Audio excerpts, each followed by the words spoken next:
శుభోదయం మిత్రులారా, వార్తా కథనంపై విశ్లేషణ కార్యక్రమం టీజీటీవీ మార్నింగ్ న్యూస్ కు స్వాగతం. నేను మీ జర్నలిస్ట్ సత్య.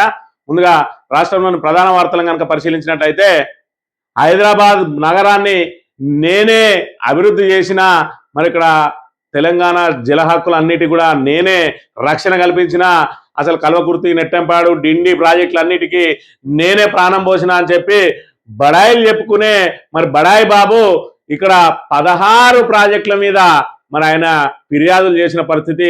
మరి గతంలో చూసుకున్నట్టయితే తెలంగాణ ఉద్యమ సమయంలో 2 నాలుకల ధోరణితోటి మరి అక్కడ 2 కళ్ళ సిద్ధాంతంతో ఆ రోజున మరి ఇక్కడ తెలంగాణకు వచ్చి లెటర్ ఇవ్వడం, ఆంధ్రాకి వెళ్ళి వాళ్ళతో కలిసి ఉద్యమం చేయడం, మరి ఇక్కడ నాకు తెలంగాణ ఆంధ్రప్రదేశ్ 2 కళ్ళ లాంటి అని చెప్పి 2 కళ్ళ సిద్ధాంతంతో ఇరు రాష్ట్రాల 2 ప్రాంతాల ప్రజలను మోసం చేయడానికి ప్రయత్నించినటువంటి చంద్రబాబు నాయుడు ఇప్పుడు 2 నాలుకల ధోరణితోటి మరి ఇక్కడ కాళేశ్వరం లాంటి బృహత్తరమైన ప్రాజెక్టును కట్టుకుంటా అంటే మేము అడ్డు చెప్పలేదు అని చెప్పి మరి ఇక్కడ డాబులు చెప్తూనే 16 ప్రాజెక్టుల మీద జలశక్తి సంఘంలో జలశక్తి శాఖకు ఫిర్యాదు చేయడంతో పాటు సుప్రీంకోర్టులో కూడా మరి ఇక్కడ తెలంగాణ అక్రమంగా ప్రాజెక్టులు నిర్మిస్తా ఉన్నదని చెప్పి తన అక్కసును వెళ్ళబోస్తున్న బాబు అది చాలదన్నట్టు ఇంకా హైదరాబాద్ మహానగరానికి ఒకప్పుడు తాగునీరు లేకపోతే నేనే తాగునీరుని తీసుకొచ్చిన నాగార్జున సాగర్ నుంచి అని చెప్పి మరి ఇక్కడ ఏదైతే ఆయన మాట్లాడుతున్న మాటలను సోషల్ మీడియాలో మరి ఇక్కడ ఏదైతే మన నెట్ వాడే మిత్రులందరూ కూడా సోషల్ నెటిజన్స్ అందరూ కూడా ఆయనను దుమ్మెత్తిపోస్తున్న పరిస్థితిని కూడా మనం ఇక్కడ చూడవచ్చు. ఇక మంథని నియోజకవర్గానికి సంబంధించినటువంటి అపర మేధావైనటువంటి మరి ఇక్కడ దుద్దిల్ల శ్రీధర్ గారు మరి ఆయన అబద్ధాలతోటి అసత్యాలతోటి అలవిగాని హామీలతోటి 420 హామీలు 6 గ్యారంటీలు అవి అమలు చేసే అవకాశం లేదని తెలిసినప్పటికీ కూడా ఉద్దేశపూర్వకంగా తెలంగాణ ప్రజానీకాన్ని యావత్ ప్రజానీకాన్ని మరి ఇక్కడ నేను మా కుటుంబం 40 సంవత్సరాల నుంచి మంత్రి ప్రజలను ఏమార్చి మేము ఈ రోజున ఎలాంటి చిన్న అభివృద్ధి కార్యక్రమం చేయకున్నా కూడా ఇవాళ మంత్రుల్లో నెట్టుకొస్తున్నాం, నేను కాంగ్రెస్ ను గెలిపియలేనా అని చెప్పి ఒక ఏదైతే మన అబద్ధాలతోటి గూడు కట్టుకున్నటువంటి ఒక మేనిఫెస్టోను రూపొందించి ఇవాళ యావత్ తెలంగాణ ప్రజానీకాన్ని మోసం చేసినటువంటి మన బాబు గారు మొన్నటి రోజున అసెంబ్లీ సమావేశాలలో ఏదైతే హిల్ట్ పాలసీ ద్వారా పరిశ్రమల శాఖ మంత్రిగా ఉన్నాడు ఆయన, హిల్ట్ పాలసీ ద్వారా మరి ఇక్కడ 5 లక్షల కోట్లు అక్షరాల 5 లక్షల కోట్లకు సంబంధించిన భూములను ఏదైతే వ్యాపారవేత్తలకు పారిశ్రామికవేత్తలకు దారాదత్తం చేసి సుమారు 1,00,000 కోట్ల రూపాయలు మరి వెనకేసుకునే ప్రయత్నం ఏదైతే చేస్తా ఉన్నారో దాన్ని సమర్థించుకుంటూ ఇవాళ ఆ పరిశ్రమలన్నింటినీ కూడా తరలించే కార్యక్రమంలో భాగంగా భూములను వాళ్ళకి అప్పచెప్పే కార్యక్రమంలో భాగంగా ఇవాళ హైదరాబాద్ లో పొల్యూషన్ మీద నోటికొచ్చిన అబద్ధాలు ఆడుతున్న పరిస్థితిని మనం ఇక్కడ చూడొచ్చు. ఆయన అసెంబ్లీ సాక్షిగా ఏం మాట్లాడుతున్నాడో ఒకసారి చూసినట్టయితే, ఏదో ఒక రోజు హైదరాబాద్ కూడా ఢిల్లీలా మారడం దీనికి ఎంతో దూరం లేదు.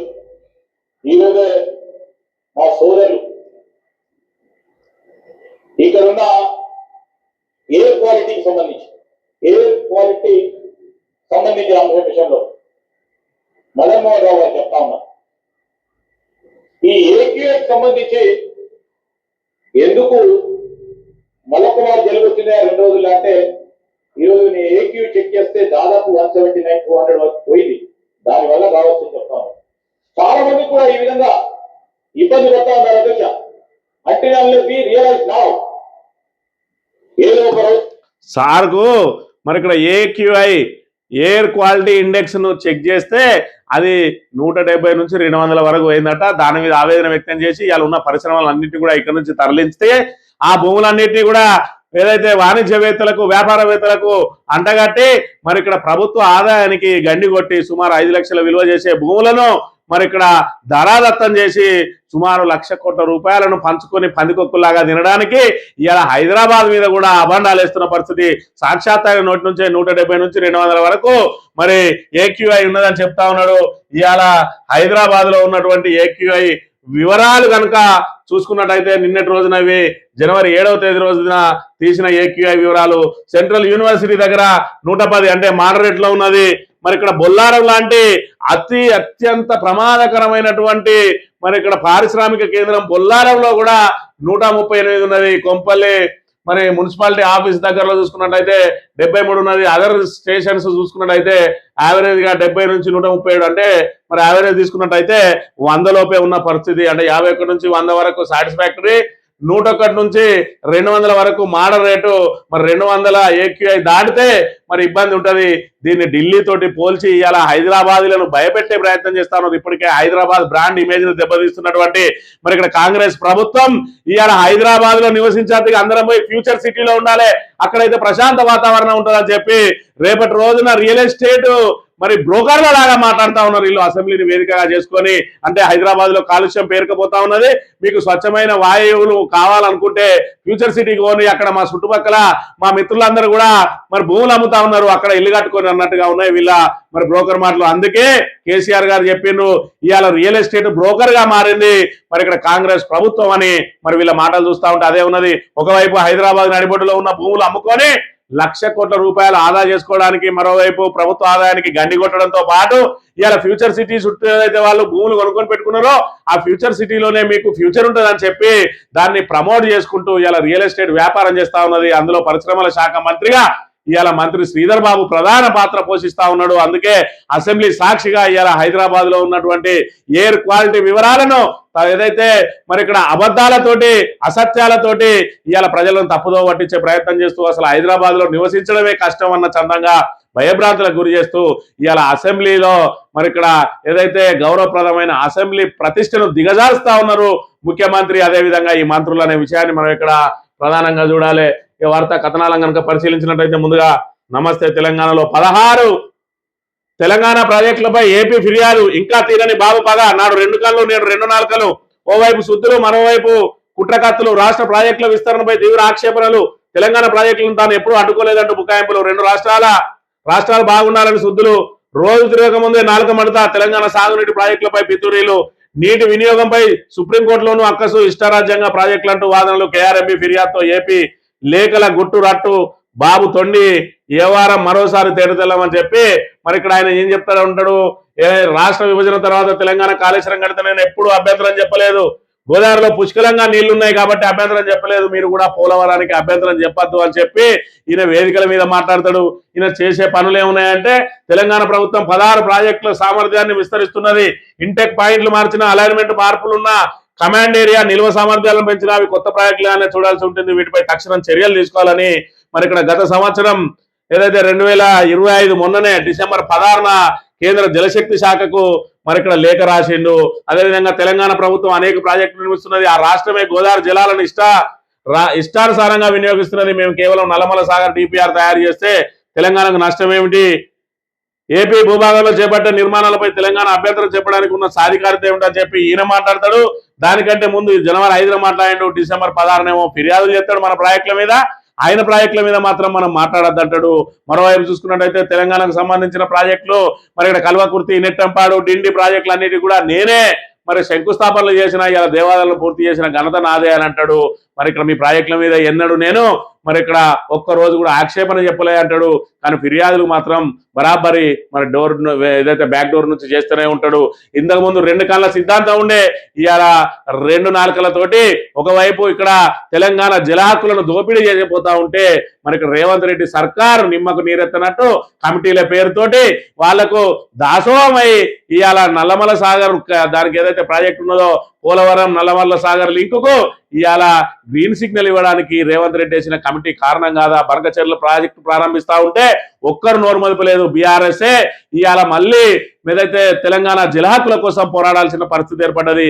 ఇవాళ పాలమూరు రంగారెడ్డి ప్రాజెక్టు DPR తిరిగి వచ్చింది, దాన్ని కనీసం మరి ఇక్కడ తిప్పి పంపింది కేంద్రం అని చెప్పి ప్రజలకు చెప్పకుండా, ప్రతిపక్షాలకు చెప్పకుండా దాన్ని దాచిపెట్టి 90 TMCలతోటి కట్టే పాలమూరు రంగారెడ్డి ప్రాజెక్టును 40 TMCలు చాలు అని చెప్పి వీళ్ళు లేఖ రాస్తారు. ఆ లేఖను బయటపెట్టిన కేసీఆర్ మీద తిట్టదండకంతో మరి ఇక్కడ అసత్య ఆరోపణలతోటి ఇవాళ ఏదైతే అసెంబ్లీకి వస్తే తమ బండారం బయటపడుతుందని చెప్పి బూతు పురాణాలతోటి అసెంబ్లీని మరి ఇక్కడ కంపు పట్టించి, నువ్వు భ్రష్టు పట్టించి ఇవాళ అసెంబ్లీ అంటే గౌరవం లేకుండా చేసి ఇవాళ ఏదైతే మరి ఇక్కడ గౌరవప్రదమైన సభను కౌరవ సభగా మార్చి ఇవాళ కాంగ్రెస్ మరి ఏదైతే దుర్మార్గపు పాలన సాగిస్తా ఉన్నది, ఇలా మన జల హక్కులన్నింటినీ కూడా మరి ఇక్కడ కేంద్రానికి అదేవిధంగా ఏపీకి తాకట్టు పెడతా ఉన్నది. దానికి బదులుగా మరి రేవంత్ రెడ్డి ఏదైతే గురుదక్షిణ ఇచ్చుకుంటూ బదులుగా తన పీఠాన్ని కాపాడుకుంటున్న పరిస్థితిని అయితే మనం ఇక్కడ చూడవచ్చు. ఇక ఆంధ్ర బాబు ఆపవేం డాబు, స్వాతంత్రం తర్వాత అత్యంత గౌరవనీయ నేత తానేనట, తన స్థాయి వ్యక్తి ఉమ్మడి ఏపీలో తెలంగాణ రాష్ట్రాల్లో లేరట, హైదరాబాద్ కు తాగునీళ్లు తెచ్చింది తానేనంటూ గప్పాలు 7 మండలాలను ఏపీ కలిపితేనే సీఎం గా ప్రమాణం చేశారు. నాడు తెలంగాణపై చేసిన కుట్రలను ఒప్పుకున్న బాబు అని చెప్పి మరి ఇక్కడ బాబు గారి డాబులు ఏ విధంగా ఉంటాయి ఒకసారి మనం విన్నట్టయితే, ఒకప్పుడు హైదరాబాద్ నీళ్లు లేని పరిస్థితిలో మంచిర్యాల నుంచి వారానికి ఒకసారి నీళ్ళు ఇచ్చే పరిస్థితి నుంచి ఫస్ట్ టైం 1 year లో నాగార్జున సాగర్ నుంచి నీళ్లు తీసుకెళ్ళి హైదరాబాద్ ఇచ్చాం. ఈరోజు హైదరాబాద్ లో ఇవన్నీ చేసి తెలుగు జాతి కోసం ఒక బ్రహ్మాండ నగరం ఉండాలని మన బెస్ట్ ఎకో సిస్టమ్ క్రియేట్ చేసాం. నాలెడ్జ్ సిటీ ప్రారంభించాం. Today I'm very happy. కంట్రీలో highest per capital income, most livable city Hyderabad. Hyderabad నుంచి వీళ్ళు విడిపోయి 12 సంవత్సరాలు అవుతుంది. ఇప్పటికీ ఒక రాజధాని కట్టుకోలేని దద్దమ్మలు, ఇప్పటి వరకు ఒక సిటీని నిర్మించుకోలేని దద్దమ్మలు, ఇప్పటి వరకు మరి ఇక్కడ పరిపాలనా కేంద్రానికి సంబంధమైనటువంటి ఒక సచివాలయాన్ని కట్టుకోలేని దద్దమ్మలు ఇలా హైదరాబాద్ ను నేనే డెవలప్ చేసిన, హైదరాబాద్ కు తాగునీళ్ళే లేకుండే మరి ఇక్కడ హైదరాబాద్ కు తాగునీళ్ళు ఇచ్చిన ఘనత నాదే అని చెప్పుకుంటున్న చంద్రబాబు, నువ్వు 5 ఏళ్ళు ముఖ్యమంత్రిగా ఉన్నావు. రాష్ట్రం విడిపోయిన తర్వాత ఇప్పుడు వచ్చి ఏడాదిన్నర దాటింది.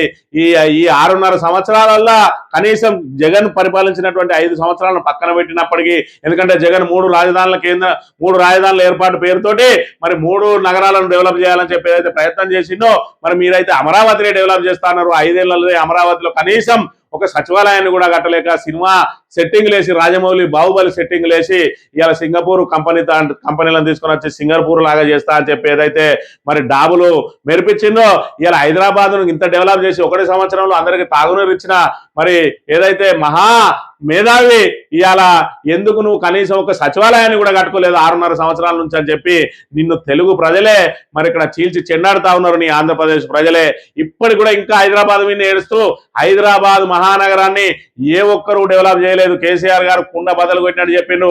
హైదరాబాద్ అనేది ఒక చరిత్ర, ఎవడో 5 ఏళ్ళు 10 ఏళ్లలో డెవలప్ చేస్తా అయిన డెవలప్మెంట్ కాదు అది. ఖచ్చితంగా 400 సంవత్సరాల చరిత్రలో నిజాం కాలం నుంచి మొదలు పెట్టుకుంటా ఉంటే దాన్ని పరిపాలించిన పాలకులందరూ తలో చేస్తా ఉంటే దానికి ఇప్పుడు ఆ చరిత్ర వచ్చింది. హైదరాబాద్ ఐకాన్ అనేది ఇవాళ హైటెక్ సిటీ కాదు. హైదరాబాద్ ఐకాన్ అంటే గోల్కొండ కిల్లా, హైదరాబాద్ ఐకాన్ అంటే సాలార్జంగ్ మ్యూజియం, హైదరాబాద్ ఐకాన్ అంటే చార్మినారు. మరి వీటికి ఇవ్వలేదో మీరు ఆర్టిఫిషియల్ గా తీసుకొచ్చినటువంటి ఈ 4 డెవలప్మెంట్లతోటి హైదరాబాద్ డెవలప్ అయిందని చెప్పి మీరు సంకలు గుద్దుకుంటే మరి 6.5 సంవత్సరాలలో నువ్వు అమరావతిని హైదరాబాద్ కు ధీటుగా డెవలప్ చేసి ఉండేది. ఇలా హైదరాబాద్ నగరానికి దానికి ఒక చరిత్ర ఉన్నది, దానికి ఒక చారిత్రాత్మకమైనటువంటి హిస్టరీ ఉన్నది. కాబట్టే ఈరోజు హైదరాబాద్ బ్రాండ్ ఇమేజ్ ఆ విధంగా ఉన్నది. ఇవాళ ఎవడు నాశనం చేసినా అది నాశనం అయ్యే ఇమేజ్ కాదు, ఎవడు పెంచితేనో అది పెరిగిన ఇమేజ్ కాదు. ఇంకా కూడా హైదరాబాద్ చెప్పమ్మా అనుకొని నీ అమరావతిని ఏ విధంగా డెవలప్మెంట్ చేసుకోవాలన్నా చూసుకో. ఇవాళ తెలంగాణ ప్రాజెక్టులను మరి ఇక్కడ విషం చిమ్ముతున్నటువంటి చంద్రబాబు నాయుడు కేవలం ఇక్కడ రేవంత్ రెడ్డి అసమర్థ ప్రభుత్వం ఉన్న మూలంగానే ఆయన ఆటలు సాగుతా ఉన్నాయి. ఈ 3 ఏళ్ల పాటు మరి ఇక్కడ సంయమనం పాటించినా, ఒకవేళ కాంగ్రెస్ ప్రభుత్వం విఫలమైనా కూడా బీఆర్ఎస్ సుప్రీంకోర్టు వరకు వెళ్ళైనా కూడా మీ దోపిడీని ఆపడానికి అందరూ సిద్ధంగా ఉన్నారనే విషయాన్ని అర్థం చేసుకోవాలి. రాయలసీమ లిఫ్ట్ పనులు 2020లోనే నిలిపేత ఏపీ సీఎం చంద్రబాబు నాయుడు స్పష్టీకరణ. అసెంబ్లీ సాక్షిగా రేవంత్ రెడ్డి అబద్ధాలను తేడదెల్లం. అబద్ధాలు ఆడందేవడంలా ఏ మంత్రి ఆడతలేడు అబద్ధం. ముఖ్యమంత్రి అబద్ధాలే, మంత్రులు అబద్ధాలే. ఇప్పుడే చూసినాం శ్రీధర్ బాబు అబద్ధాలే. అక్కడ భూములు అమ్ముకోవడం కోసం ఇవాళ పొల్యూషన్ మీద అబద్ధాలు ఆడి హైదరాబాద్ లో మరి ఇక్కడ మీరు నివసించడమే మరి ఇక్కడ పాపం అన్నట్టు మీరు అందరూ తక్షణమే ఫ్యూచర్ సిటీకి కోరి ఫ్యూచర్ సిటీలో మంచిగా భూములు కొనుక్కోరి, ఎవరు కూడా హైదరాబాద్ లో భూములు కొనద్దు అని చెప్పి మరి ఇక్కడ వాళ్ళు మాత్రం ఏదైతే తమ పారిశ్రామిక భూములన్నిటిని కూడా అటు దారాదత్తం చేసి మరి ఇక్కడ జేబులు నింపుకొని మరి ఇక్కడ వీళ్ళ రియల్ ఎస్టేట్ ను పెంచుకోవడం కోసం ఏదైతే వాళ్ళు చేస్తా ఉన్నారో, ఇలా రేవంత్ రెడ్డి మాటలను నమ్మడానికి ఇలా ఒక్కటి ఆలోచన చేయాలి తెలంగాణ ప్రజానీకం. కేసీఆర్ కి ఆల్టర్నేటివ్ రేవంత్ రెడ్డి అని ఓట్లేయాలి.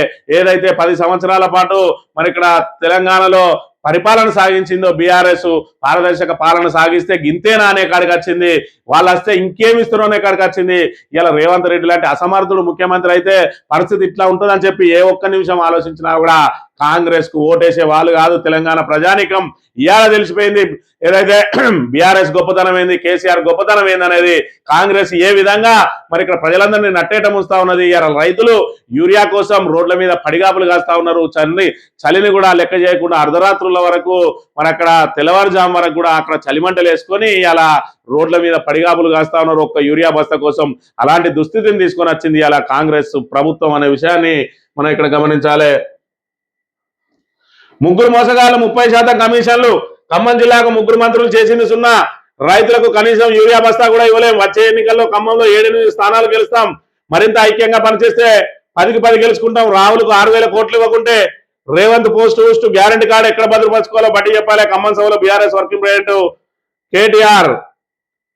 ఆలీబాబాకు తోడుగా ఖమ్మం జిల్లాలో ముగ్గురు మోసగాళ్ళు ఉన్నారు. ఆ మంత్రులకు 30% కమిషన్ ఇవ్వ తప్ప కనీసం రైతులకు యూరియా ఇవ్వాలన్న సోయి కూడా లేదు. వచ్చే ఎన్నికల్లో ఉమ్మడి ఖమ్మంలో 7 నుంచి 8 స్థానాలు గెలుస్తాం. ఇంకా గట్టిగా పనిచేస్తే 10కి 10 స్థానాలు కూడా గెలుస్తాం అంటున్న కేటీఆర్. ముగ్గురు మోసగాళ్ళు 30% కమిషన్లు అని చెప్పి ఖమ్మం జిల్లాకు ప్రస్తుతం ముగ్గురు మంత్రులు ఉన్నారు. ముగ్గురు మంత్రులు కూడా కీలక మంత్రులే. బట్టి విక్రమార్కను చూసుకున్నట్టయితే ఆర్థిక శాఖ మంత్రి, అదేవిధంగా పొంగులేటి శ్రీనివాసరెడ్డిని చూసుకున్నట్టయితే రెవెన్యూ శాఖ మంత్రి, తుమ్మల నాగేశ్వరరావు చూసుకున్నట్టయితే వ్యవసాయ శాఖ మంత్రి. ఈ ముగ్గురు కూడా కీలకమైన శాఖలో ఉండి ఇలా ఖమ్మం జిల్లాకు అన్యాయం చేస్తా ఉన్నారు. యావత్ తెలంగాణ ప్రజానీకానికి మరి ఇక్కడ ద్రోహం చేస్తా ఉన్న పరిస్థితి. అలీబాబా మరి ముగ్గురు దొంగలు కాదు, అలీబాబా ఇప్పుడు చూసుకున్నట్టయితే మరి 16 మంది దొంగల 14 మంది మరి ఇక్కడ దొంగలు 15 మంది దొంగల్లాగా తయారైంది. మొత్తానికైతే ఇవాళ మంత్రివర్గం అంతా కూడా ఏ రోజు జనాల కోసం ఆలోచన చేస్తలేదు. ఎట్లా జేబులు నింపుకోవాలి. కాంగ్రెస్ సచ్చేయలేదు నెక్స్ట్ ఎలక్షన్లలో. ఇవాళ ఏదైతే ప్రజలకు చేసే పనులు ఏవైతే ఉన్నాయో గోడకేసిన సున్నంతో సమానం అని చెప్పి వాళ్ళు భావిస్తా ఉన్నారు. అందుకే వీలైనంత వరకు వెనకేసుకో, ఎలక్షన్లలో ఓట్లు కొనుక్కో అనే చందంగా ఇవాళ మంత్రుల పరిస్థితి తయారైంది. మరి ఇక్కడ తెలంగాణ ప్రజానీకం ఖచ్చితంగా నిశ్చితంగా గమనిస్తా ఉన్నారు. అందుకే ఇవాళ మళ్ళీ సారే రావాలి అని చెప్పి ఏ విధంగా వాళ్ళు ఉబలాట పడతా ఉన్నారో కూడా మనం గమనించవచ్చు. ఇక్కడ ఖమ్మం నుంచి తిరిగి వస్తా ఉంటే మరి ఇక్కడ సామాన్య జనం ఏ విధంగా మరి ఇక్కడ నీరాజనం పలుకుతా ఉన్నారో, కేసీఆర్ గురించి ఏ విధంగా ఆరాధిస్తా ఉన్నారో ఒకసారి చూసినట్టయితే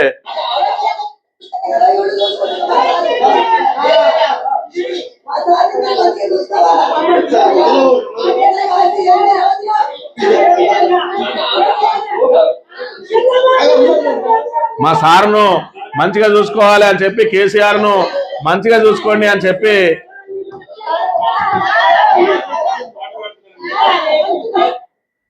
కేసీఆర్ ను మంచిగా చూసుకోని అని చెప్పి ఇక్కడ మహిళలందరూ కూడా మరి ఇక్కడ కేటీఆర్ గారికి అభివాదం చేస్తూ వాళ్ళతోటి ఏదైతే ఆప్యాయతను కనబరుచున్న పరిస్థితిని చూస్తూ ఉంటే ఇలా అర్థమవుతా ఉన్నది కాంగ్రెస్ పాలనలో ఏ విధంగా పీడనకు గురి అవుతా ఉన్నది ప్రజానీకం అనేది దీని ద్వారా తేటతెల్లం అవుతా ఉన్నది. ఇప్పటికైనా కాంగ్రెస్ నాయకులు కళ్ళు తెరవాలి. ఇంకా భూములు అమ్ముకొని డబ్బులు సంపాదించుకోవాలి. మరి ఇక్కడ ప్రజా సమస్యలను గాలికి వదలాలి. రైతులను నట్టేట ముంచాలనే అవన్నిటిని పక్కన పెట్టి ఈ 3 సంవత్సరాలన్నా మీకు ఓట్లేసిన పాపానికి మరి ఇక్కడ ప్రాయశ్చిత్తం చేసుకోండి. కనీసం మరి ఇక్కడ ఏదైతే వాళ్లకు మరి ఏదైతే మీరు ఇచ్చిన 6 గ్యారంటీల మీద ఏవైతే ఉన్నాయో వాటిని దశల వారీగా అమలు చేసే ప్రయత్నం చేయండి. కనీసం రైతులకు యూరియా అందుబాటులో ఉంచండి. మీరు కొత్త పథకాలు కొనసాగించకపోయినా పర్లేదు, కనీసం ఏదైతే కేసీఆర్ ఇచ్చినటువంటి సంక్షేమ పథకాలనైనా కొనసాగించి ఇలా రాష్ట్రాన్ని మరి ఇక్కడ ఏదైతే భ్రష్టు పట్టియకుండా మీ 3 ఏళ్ల పాటు పూర్తిగా అధపాతాలానికి ఓనియకుండా మీరు కాపాడగలిగినట్టయితే మళ్ళీ కేసీఆర్ వచ్చిన తర్వాత తెలంగాణను మళ్ళీ ఏ విధంగా అభివృద్ధి పదంలో తీసుకుపోవాలనో అదంతా కేసీఆర్ చూసుకుంటున్న విషయాన్ని మనం ఇక్కడ గమనించాలి.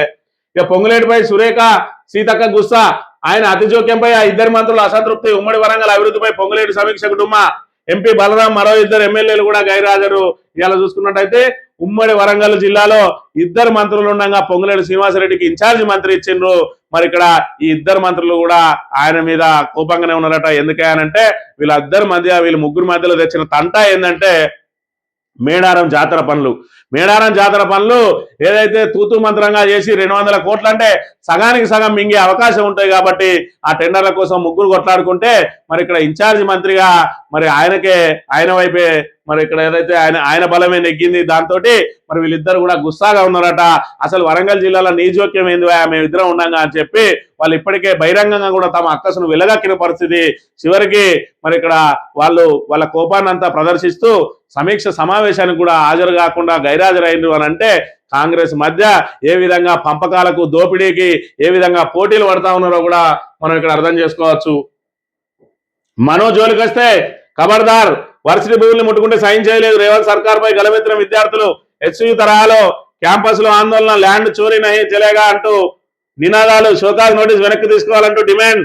రాష్ట్ర ప్రభుత్వానికి విద్యార్థి నేతల హెచ్చరికలు, విద్యార్థి సంఘాలని కలిసి రావాలని పిలుపు. వర్సిటీలో వందలాది మంది విద్యార్థుల ర్యాలీ. మొన్న చూసినాం HCU Hyderabad central university, Hyderabad central university మీద కన్నుపడ్డది రేవంత్ రెడ్డిది. 400 ఎకరాలను కాజేయడానికి మరి అక్కడ ఉన్నటువంటి అడవినంతా కూడా ఏదైతే heart of the lungs of the city, మరి ఇక్కడ హైదరాబాద్ నడిబొడ్డున పచ్చదనం పరిచి ఉన్నది. ఆ చుట్టుపక్కల వాళ్ళందరికీ కూడా ఇప్పుడే మరి ఇక్కడ శ్రీధర్ బాబు గారు చెప్పారు, ఇది మొత్తం ఢిల్లీని మరి ఇక్కడ మరిపించే విధంగా ఉన్నది, ఢిల్లీని దాటిపోతుందని. ఉన్న చెట్లని నువ్వు ఇట్లా కొట్టేసుకుంటూ పోతే ఢిల్లీని దాటగానే నువ్వు హరితారం పేరు మీద మరి ఇక్కడ ఏదైతే కేసీఆర్ గారు చేపట్టిన కార్యక్రమాలన్నీ ఏమైపోయినాయి. ఇవాళ నిజంగానే కేసీఆర్ గారు కనుక 9.5 సంవత్సరాలు అధికారం చేపట్టి ఉండకపోతే ఇవాళ తెలంగాణ అంతా కాలుష్య కూరల్లో చిక్కుకుని ఉండేది. హరితారం లాంటి బృహత్తరమైన పథకాన్ని తీసుకొని వచ్చి హరితారం ద్వారా అనేక రకాల మొక్కలను పెంపు చేసి ఇవాళ మరి ఇక్కడ వాతావరణాన్ని, ప్రకృతిని మరి ప్రకృతి సహజంగా ఉండే విధంగా కాపాడిన ఘనత ఆనాటి బీఆర్ఎస్ అయితే, ఇవాళ నడి మధ్యలో ఉన్న అడవిని కొట్టేసి భూములు అమ్ముకోవాలని చూస్తున్న చరిత్ర ఇవాళ కాంగ్రెస్ ది. మరి అక్కడ హెచ్సియు భూములు కొట్టేయడానికి వీలు కాలేదు, సుప్రీంకోర్టు జోక్యం చేసుకున్నది, బీఆర్ఎస్ పోరాటం చేసింది, విద్యార్థులు పోరాటం చేసారు, మిగతా మేధావులందరూ కూడా కలిసి వచ్చారు. దాంతో వాళ్ళ పన్నాగం పన్నలేదు. మరి ఇలా ఉర్దూ యూనివర్సిటీ మీద పడ్డదాట వాళ్ళ కన్ను 50 ఎకరాలు మరి విలువ చేసే భూమి ఉన్నది కాబట్టి మరి ఆ విలువ గల భూమిని ఆ 50 ఎకరాలు స్వాధీనం చేసుకొని మళ్ళీ ఫ్లాట్ చేసుకొని అమ్ముకుంటే మళ్ళా ఏదైనా ఈ జీతాలు వెళ్ళడానికో వీటికి ఈఎంఐలు కట్టడానికో చూస్తా ఉన్నాడు. ఇవాళ ఆదాయం పెంచుతాం, ప్రజలకు పంచుతాం అన్నదంతా కూడా డాబు. నీకు ఆదాయం పెంచే మరి ఇక్కడ శక్తి లేదు, ఆదాయం పెంచే నీకు తరీక లేదు, నీకు ఆదాయం పెంచే తెలివి లేదు. ఇవాళ భూములను తెగనమ్మి అప్పులు చేసి ఇవాళ కేవలం జీతాలు ఇచ్చుకుంటా, కమిషన్ల కోసం కాంట్రాక్టర్లకు బిల్లులు ఇచ్చి కమిషన్లు తీసుకుంటా చేస్తా ఉన్నవే తప్ప ఇప్పటి వరకు తెలంగాణ అభివృద్ధిలో నువ్వు చేసిన మరి మైలురాయి ఏంటిదా అంటే నేను సన్నబియ్యం ఇచ్చిన అంటాడు. సన్నబియ్యం ఇవ్వడమే తెలంగాణకు అభివృద్ధి? ఒక్కసారి ఆలోచన చేసుకోవాలి. ఇవాళ గురుకులాలు ఎందుకు విద్యార్థులందరూ కూడా విషాహారాల బారిన పడతా ఉన్నారు? ఎందుకు మీ చేతగానితనంతో ఇవాళ గురుకులాల్లో విద్యార్థులు చేరాలంటేనే ఎందుకు భయపడతా ఉన్నారో ఒక్కసారి ఆలోచన చేసుకోవాలి. ఇప్పటికి 2 సంవత్సరాలు అయింది, కొత్త నిర్మాణం లేదు, కొత్త ప్రాజెక్ట్ లేదు, పెండింగ్ ప్రాజెక్టులు పూర్తయింది లేదు, 6 గ్యారంటీలు అమలు లేదు, మహిళలకు 2500 ఇచ్చింది లేదు, కళ్యాణ లక్ష్మిలో తులం బంగారం ఇవ్వలేదు. మరి ఇక్కడ ఏదైతే పండుటాకులకు 2000కు బదులు 4000 ఇస్తా అన్నాడు, ఆ 4000 ఇవ్వలేదు. విద్యార్థులకు స్కూటీ ఇవ్వలేదు, విద్యార్థులకు విద్యా భరోసా కార్డు ఇవ్వలేదు. మండలానికి ఇంటర్నేషనల్ స్కూల్ కాదు కదా. ఇవాళ ఏదైతే వాళ్ళు గురుకులాలన్నింటినీ కూడా ఒక్క కాడ కడతామని చెప్పి ఇంటిగ్రిటీ స్కూల్స్ పేరుతో ఏదైతే పెట్టిందో అది కూడా ఇప్పటి వరకు పూర్తయిన దాఖలాలు లేవు. ఇక ఈ రకంగా కాంగ్రెస్ ప్రభుత్వం కేవలం దాచుకో అన్న చందంగా తయారైంది తప్ప వాళ్ళు ప్రజల కోసం మరి ఇక్కడ పనిచేసి పాటుపడే అంశం ఒక్కటి కూడా లేదనే విషయాన్ని మనం ఇక్కడ గమనించాలి. సాక్షి దినపత్రిక విషయానికి వస్తే పురం సత్వరమాట పురపాలక నగరపాలక సంస్థల ఎన్నికలు శరవేగంగా సన్నాహాలు. 12వ తేదీలుగా ఓటర్ల జాబితా ప్రచురణకు ఎస్ఈసి ఆదేశమాట. నేడు రాజకీయ పార్టీల సలహాలు సూచనలు తీసుకుంటారట. మున్సిపాలిటీల వారీగా రిజర్వేషన్ల ఖరారుకు త్వరలో మార్గదర్శకాలు. ఈ నెల 3వ వారంలో షెడ్యూల్, ఫిబ్రవరి మొదటి వారంలో ఎన్నికలు. మరి మున్సిపాలిటీ కోసం, ఎందుకంటే మార్చి లోపు ఎన్నికలు నిర్వహించకపోతే కేంద్రం నుంచి రావాల్సిన నిధులు మరిపోయే అవకాశం ఉంటుంది. మరి ఎంపీపీ జడ్పీటీసీ మొదట నోటిఫికేషన్ ఇచ్చిన ఎలక్షన్ ఎందుకు పెడతలేరంటే నువ్వు గుర్తులతో ఎలక్షన్ పెడితే నిన్ను ఖచ్చితంగా బొంద ముడుపుతుంది తెలంగాణ సమాజం అని చెప్పి ఇంటెలిజెన్స్ వర్గాలు చెప్పినాయట. మరి ఇక్కడ మున్సిపాలిటీ కూడా గుర్తులతోటే కదా అంటే మరి మున్సిపాలిటీ ఎన్నికలు నిర్వహించకపోతే ఇప్పటికే 2 సంవత్సరాల ఫండ్ పోయింది, మరి ఇప్పుడు 3వ సంవత్సరం కూడా రాకుండా పోతుంది అని చెప్పి మరి ఏదైతే హెచ్చరికలు వచ్చినాయో అధికారుల నుంచి తప్పనిసరి పరిస్థితులలో మున్సిపల్స్ పెడతా ఉన్నాడు. దీనిలో కూడా మరి మున్సిపాలిటీలు అంటే అతి తక్కువగా ఉంటాయి కాబట్టి అధికార దుర్వినియోగం వీలైనంత చేసుకోవచ్చు. ఎంపీటీసీ జడ్పీటీసీలు అనుకో మరి ఇక్కడ ప్రతి గ్రామాన ఉంటాయి, అవి అతిపెద్దగా ఉంటాయి. ఇక్కడ అంతా కొడితే మరి ఎన్ని ఉన్నాయి? 116 మున్సిపాలిటీలు, 7 మున్సిపల్ కార్పొరేషన్లు, అంతా కొడితే 123 మాత్రమే ఉన్నాయి. ఈ 123 మరి ఇక్కడ 10 మున్సిపాలిటీకి ఒకరు మరి మంత్రి ఇన్ఛార్జిగా తీసుకొని ఎమ్మెల్యేలందరినీ కూడా ప్రతి మున్సిపాలిటీకి మోహరించి, కార్పొరేషన్ చైర్మన్లను మోహరించి, పోలీసు బలగాలను మరి ఇక్కడ పూర్తి స్థాయిలో దుర్వినియోగం చేసుకొని, అధికార దుర్వినియోగం చేసుకొని మరి ఇక్కడ జూబ్లీ హిల్స్ ఉప ఎన్నికల్లో ఏ విధంగా అయితే గట్టెక్కిందో ఆ విధంగా మరి ఈ అధికారులందరినీ కూడా వాడుకొని అవసరమైతే ఎలక్షన్ కమిషన్ ను మరి వాడుకొని పూర్తి స్థాయిలో మరి ఎన్ని అక్రమాలైనా చేసి మున్సిపల్లో బయటపడాలని చెప్పి ప్రయత్నం చేస్తా ఉన్నది. అదే ఎంపీటీసీ జడ్పీటీసీ అయితే అన్ని గ్రామాలలో చేయడం సాధ్యం కాదని చెప్పి మరి ఎంపీటీసీ జడ్పీటీసీ ఎన్నికలు కనుక పెడితే వాళ్ళ బొందముడడం ఖాయమని ఇవాళ ఆ ఎంపీటీసీ జడ్పీటీసీ మొట్టమొదటి నోటిఫికేషన్ ఇచ్చిన ఆ నోటిఫికేషన్ తుంగలో దొక్కి ఇవాళ గ్రామ పంచాయతీ ఎన్నికలను పూర్తి చేసుకొని మమ్మయ్య మేము అతి ఎక్కువ స్థానాలు సాధించినమని ఎవరు గెలిచినా మావోడే అని చెప్పుకొని గట్టెక్కినమని మరి వాళ్ళే చెప్పుకుంటూ ఇలా మున్సిపల్స్కి పోతా ఉన్నారు. ఫిబ్రవరి మొదటి వారంలో మున్సిపల్స్ రాబోతా ఉన్నాయి. ఆ మున్సిపల్స్ లో ఖచ్చితంగా మరి ఇక్కడ ప్రజలు గుర్తు కాబట్టి నీకు గట్టిగానే బుద్ధి చెప్తారనే విషయాన్ని మనం ఇక్కడ గమనించాలి. కాంగ్రెస్ ఓటమికి రంగం సిద్ధమట. ఖమ్మంలో సర్పంచుల సన్మాన కార్యక్రమంలో కేటీఆర్ సీఎం సోదరుడికి సిట్ నోటీసులు, కొండరెడ్డి ఫోను ట్యాపు, నేడు కార్యాలయానికి వచ్చి వాంగ్మూలం ఇవ్వాలని పిలుపు, మరికొందరిని విచారణకు పిలిచిన దర్యాప్తు అధికారి. ఇక్కడ తెలంగాణలో విచిత్రమైన పరిస్థితులు ఏంటంటే ఎవడన్నా బాధితుడు నాకు ఈ రకంగా ఇబ్బంది జరిగిందని చెప్పి ఫిర్యాదు చేస్తాడు, లేదంటే వాంగ్మూలం ఇస్తాడు, లేదంటే ఏదైనా జరిగినప్పుడు నాకు కూడా జరిగిందని ఆ రిలేటెడ్ దానిలో పోయి చెప్తాడు. కానీ నీది ఫోన్ ట్యాప్ అయింది, నీ ఫోన్ కూడా ట్యాప్ అయింది, నీ ఫోన్ కూడా ట్యాప్ అయింది, రాండి అని చెప్పి ఇక్కడ అడ్డమైన వాళ్ళందరినీ పిలిచి వాంగ్మూలాలు సేకరిస్తా ఉన్నారు. వాళ్ళకి అనుకూలమైన వాళ్ళందరినీ కూడా పిలిచి వాంగ్మూలాలు సేకరిస్తా ఉన్నారు. మరి ఇక్కడ నా ఫోన్ ట్యాప్ అయింది, నాకు ఇబ్బంది అయిందని చెప్పి ఇప్పటి వరకు చెప్పుకునో లేడు. అటు బండి సంజయ్ నుంచి మొదలు పెట్టుకుంటే ఇక్కడ కొండలరెడ్డి వరకు కూడా వాళ్ళందరినీ సిట్టే పిలిచి వాళ్ళ దగ్గర నుంచే వాంగ్మూలాలు తీసుకుంటుంది. మొన్న సుప్రీంకోర్టు మొట్టికాయలేసింది హరీష్ రావును ఏదైతే ఫోన్ ట్యాపింగ్ కేసులో చేర్చాలని చెప్పి ఏదైతే ప్రయత్నం చేసిందో మొట్టికాయలేసింది. అయినా కూడా ఇంకా సిట్ పేరుతోటి ఇంకా కొండందా వెలుకను పట్టే ప్రయత్నం చేస్తూనే ఉన్నది ఇక్కడ కాంగ్రెస్ ప్రభుత్వం. ఆంధ్రజ్యోతి విషయానికి వస్తే అద్దె ఆఫీసులు ఇక సొంత భవనాల్లోకి. హైదరాబాద్ లో అందుబాటులో 4 లక్షల చదరపు అడుగుల స్థలం అద్దెకుంటున్న ప్రభుత్వ కార్యాలయాలు నెల 28 నాటికి సర్కారీ భవనాల్లోకి. మార్చి 31 నుంచి ప్రైవేట్ లో ఉండే కార్యాలయాలకు అద్దె చెల్లింపులు ఉండవు. 60 ప్రభుత్వ విభాగాలు 4,39,000 చదరపు అడుగుల్లో అద్దెకుంటున్నట్లు తేల్చిన లెక్క. వీటి అద్దెల కోసం ఏడాదికి 8,000 కోట్లు, 12 ఏళ్లలో 9,600 కోట్ల చెల్లింపులట. ఏపీ కార్యాలయాలు ఖాళీ అయ్యాక భవనాల్లోకి వెళ్ళిన 100 కోట్లు మిగిలేవి. మరి మీరు రాగానే 2 ఏళ్ళు అయింది. ఆ 2 ఏళ్ల నుంచి మరి ఇక్కడ 12 ఏళ్ళు అంటే 10 ఏళ్ళు బీఆర్ఎస్ ఉన్నది. ఈ 2 సంవత్సరాల నుంచి ఏం బీకింది, మరి ఇప్పుడే మీకు ఎందుకు గుర్తొచ్చింది? మరి ఇక్కడ ఈ తాబేదార్ పత్రిక ఏది మొదలు పెట్టినా కూడా దానిలో మరి ఇక్కడ భూతద్దం పెట్టి గత ప్రభుత్వం మీద నెపం నెట్టడానికి, గత ప్రభుత్వం మీద ఆరోపణలు చేయడానికే ఈ బూట్లు నాకే పత్రిక ప్రయత్నం చేస్తుంది. ఇవాళ అద్దె భవనాల్లో నుంచి మరి సొంత భవనాల్లో పోవడం మరి ఇక్కడ శుభప్రదమే. మరి అన్నిటిని కూడా సొంత భవనాలు ఉండాలనే ఇవాళ ఇంటిగ్రేటెడ్ ఏదైతే కలెక్టరేట్లు కట్టిండు, మరి అదే విధంగా సచివాలయం కట్టిండు. ఒకటికొకటి అన్నిటి కూడా ప్రభుత్వ ఆఫీసులను మరి పక్కా భవనాలను కట్టుకుంటూ వచ్చిందే బీఆర్ఎస్ ప్రభుత్వం. ఇప్పటి వరకు కాంగ్రెస్ ప్రభుత్వం చేసింది శూన్యం అనే విషయాన్ని మనం ఇక్కడ గమనించాలి. ఇవాళ ఏదైతే సచివాలయం ఏదైతే కలెక్టరేట్లుగా కొనసాగిన ఏవైతే ఉన్నాయో వాటి మరి సొంత భవనాల్లోకి వచ్చినాయి కాబట్టి వాటిలోకి వీటిని సవరించాల్సిన అవసరం ఉన్నది. 2 ఏళ్ల కిందనే సవరించే ఉండే, ఇంకా కూడా సవరించకుండా ఇప్పుడు మేము ఏదో గొప్పతనం చేస్తామని చెప్పుకుంటున్న పరిస్థితి. తెలంగాణ ఆర్టీసీపై సంక్రాంతి భారం. ఈసారి ప్రత్యేక బస్సులను తగ్గించిన ఏపీ. గత ఏడాది 2,000 బస్సులు, ఈసారి 200 బస్సులకే పరిమితమైన ఏపీఎస్ఆర్టీసీ. టీజీఎస్ ఆర్టీసీ నుంచి బస్సులను పెంచాలని ఏపీ సూచన. టీజీఎస్ఆర్టీసీ 6,431 ప్రత్యేక బస్సులు.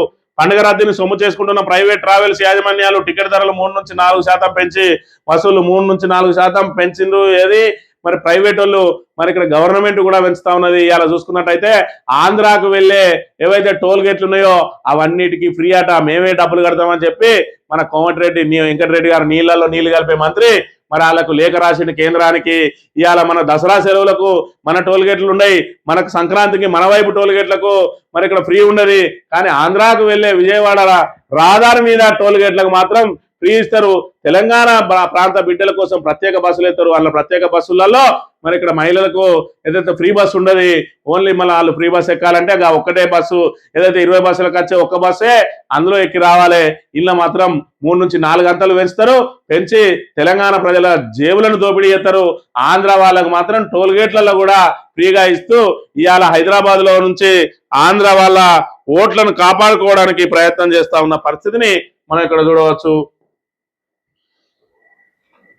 భారత్ను ఆపండి ప్లీజ్. ఆపరేషన్ సింధూర్ సమయంలో అమెరికాకు 60 సార్లు మొరబెట్టుకున్న పాకిస్తాన్ సర్కార్. అమెరికా విదేశాంగ శాఖ, పెంటగాన్ అధికారులు పదే ఈమెయిల్, ఫోన్లు, ప్రత్యక్ష భేటీలు అమెరికా ప్రభుత్వ పత్రాల ద్వారా తాజాగా వెలుగులోకి అది జగమెరిగిన సత్యం. ఇవాళ ఏదైతే ట్రంప్ నేనే జోక్యం చేసుకుని ఆపినా అని ఏదైతే చెప్తా ఉన్నాడో, ఇవాళ ట్రంప్ జోక్యం చేసుకున్న పాకిస్తాన్ వేడుకున్నది కాబట్టి మరి ఇక్కడ ట్రంప్ భారత్ ను వేడుకున్న పరిస్థితి. ఇవాళ నేనే యుద్ధం ఆపినా, సుంకాలు ఎత్తామని చెప్పి బెదిరించినా అని చెప్పి మరి ఇక్కడ ఏదైతే మన రేవంత్ రెడ్డి ఏదైతే మాట్లాడుతాడో అడ్డగోలుగా మరి రేవంత్ రెడ్డి ట్రంప్ వాళ్ళిద్దరు కూడా పోలికలు ఉన్నాయి. ఈయన రాష్ట్ర స్థాయిలో చిన్న నాయకుడైనా, ఆయన ప్రపంచ అధినాయకుడైనా కూడా ఆయన మాటలు ఈయన మాటలు సేమ్ గానే ఉన్నాయి. ఇద్దరి మాటల్లో కూడా విశ్వసనీయత ఉండదు అనే విషయాన్ని అయితే మనం ఇక్కడ ప్రధానంగా గమనించాలి. ఇక కేటీఆర్ వరంగల్ వస్తే చెప్పులతో కొడతాం, ఆయన బ్రోకర్లు అఫుట్ అనలేమా, రాహుల్ గాంధీ క్షమాపణ చెప్పాలి. కాంగ్రెస్ ఎమ్మెల్యే రాజేందర్ రెడ్డి కేటీఆర్ కు ప్రజలు బుద్ధి చెప్పడం ఖాయం. మంత్రి పొన్నం కేటీఆర్ బట్టలు తీసుకొడతాం, రేవంత్ ఎదుట మాట్లాడే ధైర్యం లేదు. కేటీఆర్ బల్బ్ మాటలు. ఎంపీ అనిల్ కుమార్, వి పాల్ శ్రీనివాస్, సంపత్ కుమార్ విమర్శలు. కేటీఆర్ వరంగల్ వస్తే చెప్పులతో కొడతారట. మరి ఇక్కడ బీఆర్ఎస్ వాళ్ళకు చెప్పులు లేవు. ఈ మరి ఏదైతే ఈ రాజేందర్ ను, ఈ పొన్నం ప్రభాకర్ ను, అదేవిధంగా ఆది శ్రీనివాసును కొట్టడానికి మరి ఇక్కడ బీఆర్ఎస్ వాళ్ళకు చేతులు లేవో, లేకపోతే బట్టలు ఇప్పడానికి మరి ధైర్యం లేదు. రేవంత్ రెడ్డి ముందర మాట్లాడే ధైర్యం లేదట. మరి రేవంత్ రెడ్డి అంటే వీళ్ళు ఏమనుకుంటానో, మరి ఒక ఏదైతే బాహుబలి సినిమాలో మహేంద్ర బాహుబలి అనుకుంటానో, మరి ఇంకేమనుకుంటానో కానీ ఇవాళ నోటికొచ్చినట్టు అడ్డగోలు భాష మాట్లాడి మరి ఆ భాషకు అదే ఏదైతే to every action there is an equal and opposite reaction అన్నట్టు మరి నువ్వేదైతే మాట్లాడుతావో నీకు అదే భాష వస్తుంది. ఇవాళ మీ నాయకుడు మొదలు పెట్టిండు, మీ నాయకుడు నోరు మూయించుకోకపోతే మీ అందరి బట్టలు కూడా ఊడవెక్కి మీకే చెప్పులు మెడకేసి తిప్పుతారు వరంగల్ ప్రజలు. ఇది గుర్తుపెట్టుకోవాలి. వరంగల్ ప్రజలు కాదు, ఇవాళ 6 గ్యారంటీలు అమలు చేయక మళ్ళీ మీరు గ్రామాలకు వస్తే జనాలే రెడీగా ఉన్నారు చెప్పులు పట్టుకొని మీకు చెప్పుల దండలు మెడకేయడానికి. ఇంకా సిగ్గు లేకుండా మీరే చిల్లర భాషకు ఆద్యులుగా మారి, మీరే బఫూన్ లాగా మాట్లాడి, మీరే నోటికొచ్చిన మరి ఇక్కడ బూతులన్నీ మాట్లాడి మరి అదే భాషలో మీకు సమాధానం చెప్తే తట్టుకోలేకపోతారే. ఇవాళ ప్రజలే తిరగబడితే మీరు ఏం చేస్తారో ఒక్కసారి ఆలోచన చేయాలి. ఖచ్చితంగా మీరు 6 గ్యారంటీలు అమలు చేయకపోతే రాసినోన్ని మరి ఇక్కడ దాని ద్వారా అధికారం పొందినోన్ని అందరికి కూడా చెప్పులు మెడకేసి తింపడానికి తెలంగాణ ప్రజానీకం సిద్ధంగా ఉన్నారు.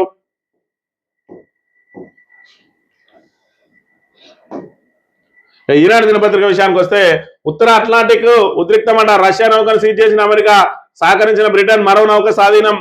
తీవ్రంగా మండిపడిన క్లెమిన్ జలాంతర్గామి రక్షణ నౌకలను పంపేందుకు సిద్ధమని చెప్పి మరి ఇక్కడ ఏదైతే వెనుజులా అధ్యక్షుడిని మరి ఇక్కడ కంట్రోల్లోకి తీసుకున్నాడో ట్రంప్, వీళ్ళ చమురు నిల్వలు ఏవైతే వీళ్ళ దగ్గర నుంచే కొనాలి, రష్యా దగ్గర నుంచి చమురు నిల్వలు కొనద్దని.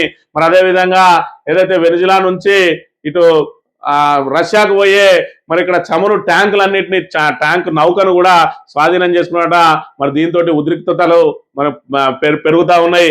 రష్యాను నిలువరించడానికి ఏదైతే ప్రయత్నం చేస్తారో, రష్యాను ఆర్థికంగా దెబ్బతీయడానికి, రష్యా చమురు ఎవరు కొనొద్దని చెప్పి ఆంక్షలు విధిస్తున్నటువంటి ట్రంప్ ఇటు వెనుజులా మీద మరి ఇక్కడ దాడులు చేసి వాళ్ళ అధ్యక్షుడిని కంట్రోల్లోకి తెచ్చుకున్నాడు. ఇప్పుడు మళ్ళీ ఇంకా గ్రీన్లాండ్ మీద కన్నేసిండు. మొత్తంగానైతే ప్రపంచం మీద ఆధిపత్యం చెలాయించడానికి ప్రయత్నం చేస్తా ఉన్నాడు. మరి ఇక్కడ రష్యా తిరగబడతా ఉన్నది.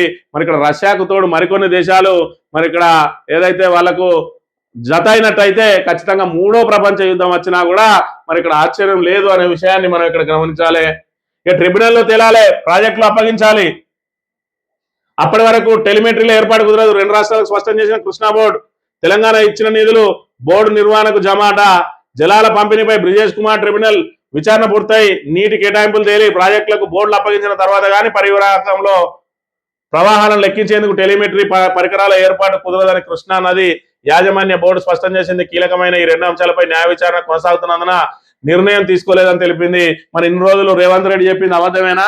మరి ఆల్రెడీ శాశ్వతంగా 299కే ఒప్పుకున్నాడు కేసీఆర్, హరీష్ రావు ఇద్దరు సంతకాలు పెట్టిండు.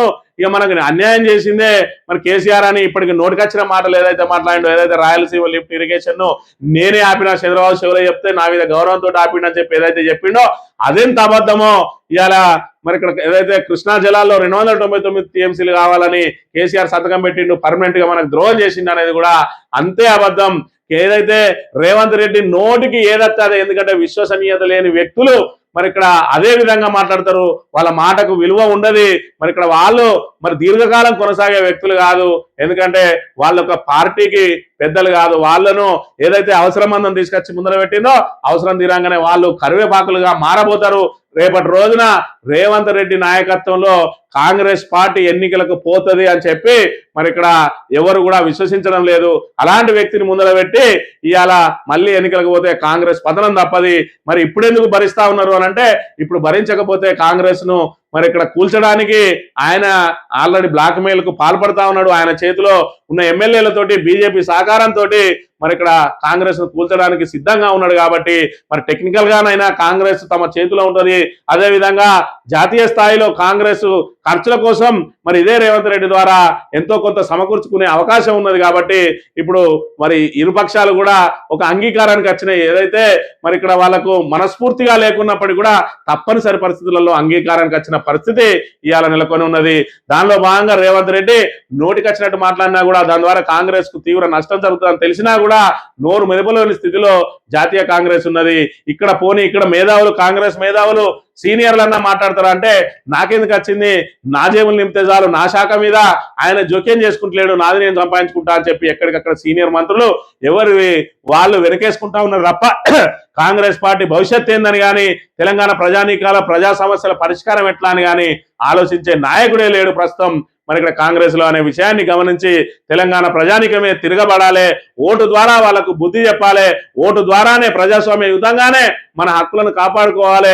ఖచ్చితంగా కాంగ్రెస్ మెడలు వంచి ఎన్నికలు ఏదొచ్చినా కూడా గుర్తుల మీద మరి కాంగ్రెస్ కు ఎట్టి పరిస్థితుల్లో డిపాజిట్లు రాకుండా కూడా వాళ్ళకు తిరస్కరించినప్పుడే మనకు ఇచ్చినటువంటి హామీలు కానీ వాళ్ళు కూడా సెటరైట్ గా ఉండి తెలంగాణ దోచుకోవడం, దోపిడీ, మరి కమిషన్లు ఇవన్నీ తగ్గుతాయని తెలియజేస్తూ ఇది ఈ రోజు మార్నింగ్ తెలియజేయగలుగుతాం. Thank you very much.